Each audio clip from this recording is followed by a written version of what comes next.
जादूटोण्यासाठी Africa देश प्रसिद्ध आहे. जादूटोण्याचे निरनिराळे प्रकार तिथं प्रचलित आहेत. काही प्रकारच्या जादूटोण्याचा उपयोग भयंकर गोष्टींकडे केला जातो. काही जादूटोण्याचे प्रकार जितके विचित्र तितकेच मनोरंजकही आहेत. एक इंग्लिश हौशी प्रवासी एकदा आफ्रिकेच्या सफरीवर गेला, तेव्हा त्याला तिथं जादूटोण्याचा एक अजब प्रकार पाहायला मिळाला. तो त्याच्याच शब्दात देत आहे. पहिल्यापासूनच मला प्रवासाची फार आवड. आफ्रिका हा माझ्या दृष्टीनं मोठा वैचित्र्यपूर्ण देश. तेव्हा एकदा मी खास आफ्रिकेचा दौरा काढला. आफ्रिकेची घनदाट अरण्य मला मनापासून आवडली. चित्रविचित्र पक्षी, निरनिराळे प्राणी यांच्या संगतीत मी रमून जात असे. तेथील अरण्य इतकी घनदाट आणि भयंकर की जंगलात जर वाट चुकली तर मूळ मुक्कामावर येणं अतिशय दुरापास्त. तेव्हा अशा ठिकाणी मला वाटाड्याची अत्यंत आवश्यकता होती. आणि सुदैवानं मला एक छानदार आफ्रिकन वाटाड्या मिळाला. त्याला मोडकं तोडकं इंग्रजीही येत होतं. 25 वर्षांचा जवान होता तो. आफ्रिकेच्या जंगलातील वातावरणास टक्कर देण्यासाठी त्याचं शरीर जणू पोलादाचंच बनलेलं होतं. लवकरच माझं आणि त्याचं चांगलं सूत जमलं.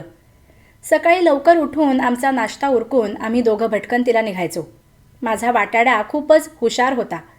निबिड जंगलाची त्याला खडानखडा माहिती होती. त्याच्याबरोबर मी निर्धास्तपणे आफ्रिकन जंगल तुडवीत असे. एक दिवस सकाळी मी नेहमीपेक्षा लवकर उठलो. तोंड धुवून रायफल घेऊन आमच्या तंबूच्या जवळपास फिरू लागलो. माझा वाटाड्या काटक्या जमवून शेकोटी पेटवीत बसला होता. अचानक माझ्यासमोर एक भला मोठा तित्तर आला. एकाच गोळीनं मी तो टिपला आणि माझ्या वाटाड्याला नेऊन दिला. तो भला मोठा तित्तर पाहून त्याला खूपच आनंद झाला. त्यानं तो तित्तर शेकोटीवर चांगला खरपूस भाजून काढला. आम्ही दोघांनी त्या तित्तरावर ताव मारला. कॉफी पान केलं. नंतर मी माझा शिकारीचा ड्रेस चढवला. खांद्यावर रायफल टाकली. काडतुसांचा पट्टा चढवला. गळ्यात दुर्बीण अडकवली. तसंच काही सँडविचेस, केक्स असलेली एक बॅग बरोबर घेतली. पिण्याच्या पाण्याचा थर्मासही घेतला आणि आमची स्वारी वाटाड्या मागोमाग निघाली. ब्वाना, आज आपल्याला ती दूरवर जी झाडी दिसते ना, तिकडं जायचंय, लांबवर हातानं निर्देश करीत तो म्हणाला. आफ्रिकेत आदरार्थी ब्वाना म्हणून संबोधतात. तिथं जेवढी झाडी आहेत तेवढीच काही विरळ विरळ कुरणंही आहेत. कदाचित एखादा चमत्कारिक प्रकारही आपल्याला तिथं पाहायला मिळेल. त्याच्या शेवटच्या वाक्याचा अर्थ मला नीटसा समजला नाही, पण मी त्याबद्दल त्याला काही विचारलं नाही. साधारण उन्हं वर येईपर्यंत आम्ही त्या ठिकाणी पोचलो. वाटाड्यानं कुठल्याशा झाडाची फळं मला आणून दिली. मोठी रुचकर वाटली मला ती. असेच रमतगमत आम्ही त्या भागातून चाललो होतो. वाटाड्या सराईतपणं पुढं पुढं चालला होता. मी इकडं तिकडं पाहत हळूहळू त्याच्या मागोमाग चाललो होतो. इतक्यात काय झालं कोणास ठाऊक, माझा वाटाड्या अचानक थबकला. त्यानं दूरवर नजर लावली आणि तो मला म्हणाला, ब्वाना, झटकन माझ्या मागोमाग या. तो झरझर चालू लागला. माझी मात्र त्याच्या मागून चालता चालता पुरेवाट झाली. अखेर खांद्या इतक्या वाढलेल्या झाडीत आम्ही पोहोचलो. वाटाड्यानं माझा एक हात आपल्या हातात घेतला. तोंडावर बोट ठेवून मला गप्प राहण्याविषयी खुणावलं व समोर बोट दाखवलं. मी त्या दिशेला पाहिलं आणि समोरचं दृश्य पाहून मी आश्चर्यचकित झालो. आमच्यापासून सुमारे 50 यार्डांवर एक लहानसं कुरण होतं. त्या कुरणाच्या मधोमध नाग नागिणीचं एक जोडपं होतं. मी चटकन दुर्बीण डोळ्याला लावली आणि समोरचं ते चमत्कृतीपूर्ण दृश्य न्याहाळू लागलो. गंमत म्हणजे त्या नागनागिणीनं केसांची वेणी गुंफल्याप्रमाणे एकमेकांभोवती विळखे घातले होते आणि ती दोघं आपल्या शेपट्यांवर उभी होती. जमिनीपासून सुमारे 5 फुटांवर त्या दोघांच्या फण्या होत्या. दोघांचीही तोंडं एकमेकांसमोर होती. मी उत्सुकतेनं तो प्रकार दुर्बिणीतून पाहू लागलो. दुर्बिणीमुळं मला ते दृश्य अगदी स्पष्ट आणि जवळ दिसत होतं.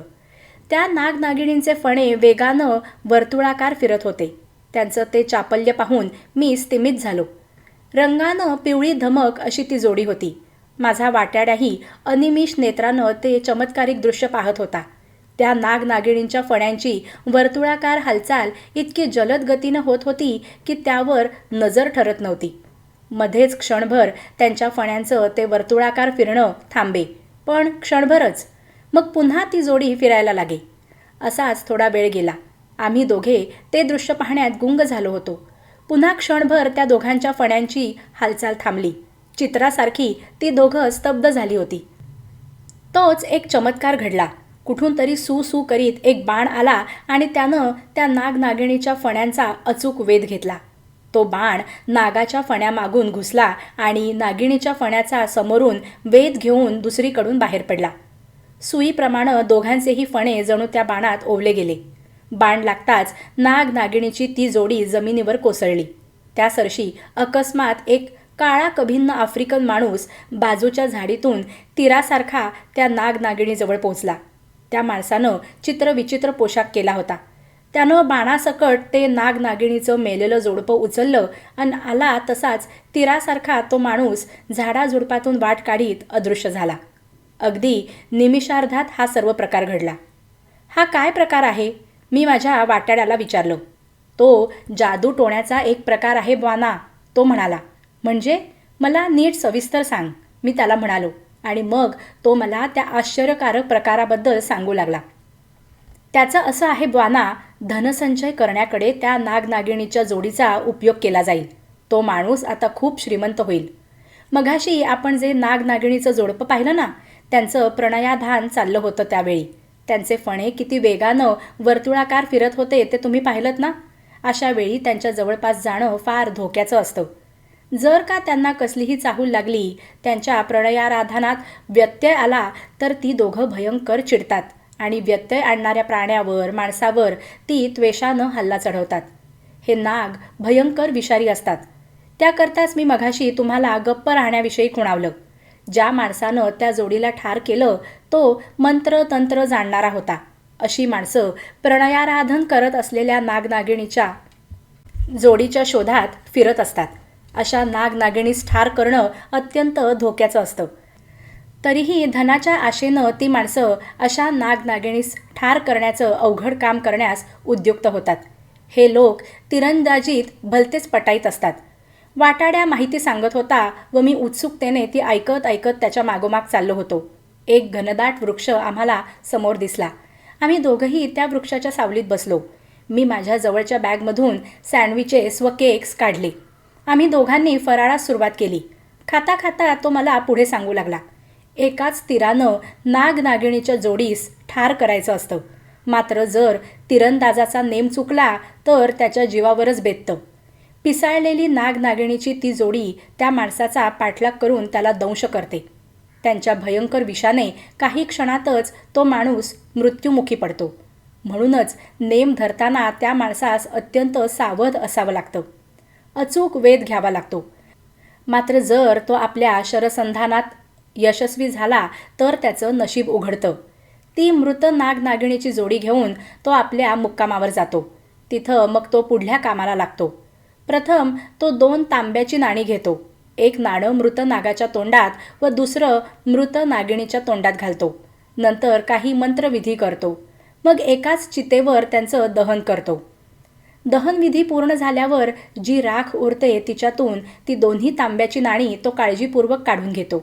त्या 2 नाण्यात आता नागनागिणीचे आत्मे वास करीत असतात. त्याचं निम्म काम झालेलं असतं. वाटाड्या थांबला. तो थोडं पाणी प्याला. त्याच्या हकीकतीत मला विशेष गोडी वाटू लागली होती. वाटाड्यानं एक केक घेतला. तो खात खात त्यानं पुढं सुरुवात केली. ती 2 तांब्याची नाणी आता त्याच्या दृष्टीनं फार मौल्यवान असतात. त्या 2 नाण्यांपैकी कुठलंही एक नाणं आपल्या तिजोरीत तो जतन करून ठेवतो. नंतर दुसरं नाणं घेऊन तो आपल्या वस्तीतल्या सर्वात श्रीमंत माणसाच्या घरात जातो आणि त्याच्या नकळत ते तिथे टाकून देतो. ज्याला ते नाणं त्याच्या घरात सापडतं तो ते घेऊन आपल्या गल्ल्याच्या पेटीत टाकून देतो. अर्थात त्याला त्या विशिष्ट नाण्याबद्दल काहीच माहिती नसते. खऱ्या गमतीस येथूनच सुरुवात होते.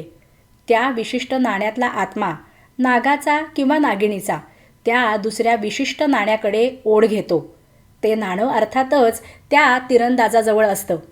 श्रीमंत माणसाच्या घरातलं ते विशिष्ट नाणं त्याच्या गल्ल्यातून बाहेर पडतं. पण निघताना ते एकटं निघत नाही, तर आपल्याबरोबर दुसरीही बरीच नाणी घेऊन निघतं आणि थेट त्या तिरंदाजाच्या घरी इतर नाण्यांसकट तिजोरीजवळ जाऊन पडतं. अशा रीतीनं त्या विशिष्ट 2 नाण्यांच्या मालकास विनासायास घर बसल्या पैसे मिळतात. हाच प्रयोग इतर अनेक श्रीमंत माणसांवर करून तो माणूस श्रीमंत होतो. वाटाड्याचं कथन संपलं. मी त्याची ती चमत्कारिक माहिती ऐकण्यात गुंग होऊन गेलो होतो.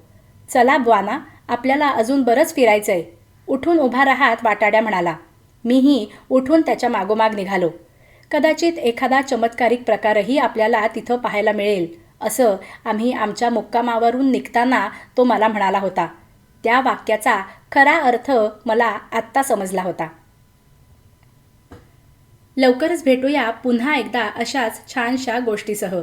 तोपर्यंत छान छान गोष्टींचा आनंद घेत राहा. धन्यवाद.